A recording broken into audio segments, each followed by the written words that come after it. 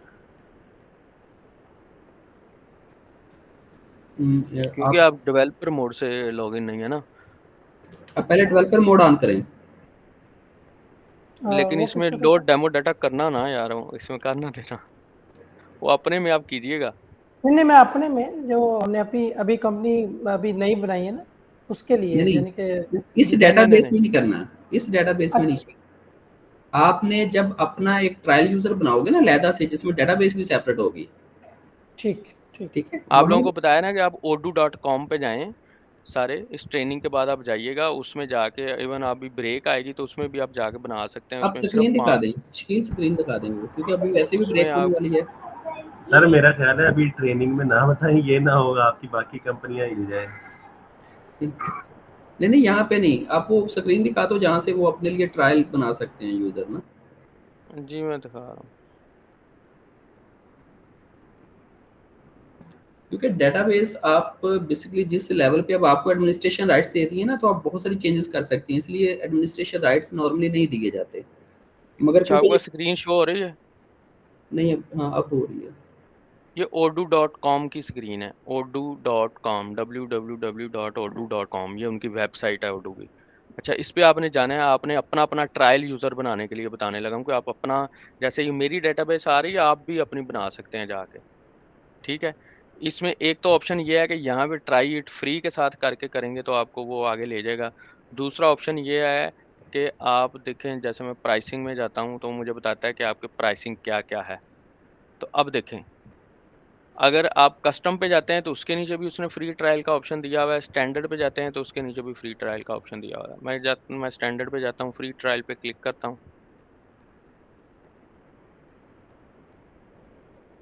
वो कह रहा है ऐप्स चूज़ करें जो आपको ट्रायल में चाहिए, तो आप यहाँ पे मैक्सिमम जो है वो 10 ऐप्स सेलेक्ट कर सकते हैं जो आप ट्रायल में ले सकते हैं। तो आप कोई भी अपनी जो आपको जिन ऐप्स में आप इंटरेस्टेड है, आप 10 ऐप्स सेलेक्ट करके, फॉर एग्जांपल अभी मैं मैन्युफैक्चरिंग कर लेता हूँ, उसके बाद PLM कर लेता हूँ, क्वालिटी कर लेता हूँ, तो इसके बाद मैं आगे चलता हूँ।